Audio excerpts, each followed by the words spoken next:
कि अल्लाह तबारक व तआला ने जिस हाल में रखा है ना, इस हाल में अब अल्लाह का शुक्र अदा करें, शिकवे शिकायत न करें। इससे अल्लाह की ज़ात बड़े नाराज़ होते हैं। बनी इसराइल ने एक मरतबा हज़रत मूसा अलैहिस्सलाम से पूछा कि ए मूसा, हमें कैसे पता चले कि अल्लाह हमसे राज़ी है?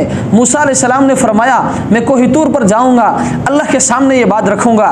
चुनांचे मूसा अलैहिस्सलाम कोहितूर पर गए, अल्लाह से अर्ज़ किया कि अल्लाह ये लोग ये पूछते हैं। तो अल्लाह तबारक व तआला ने फरमाया, ए मेरे प्यारे मूसा, इस बात का पता करना तो बिल्कुल आसान है। मूसा अलैहिस्सलाम ने अर्ज़ किया, या अल्लाह कैसे आसान है? तो अल्लाह तबारक व तआला ने फरमाया, इन लोगों से कहो कि ये अपने दिलों में झांक कर देखें, अगर ये मुझसे राज़ी है तो मैं भी इनसे राज़ी हूँ, अगर ये मुझसे खफा है, नाराज़ हैं, तो मैं भी इनसे नाराज़ हूँ। क्यों?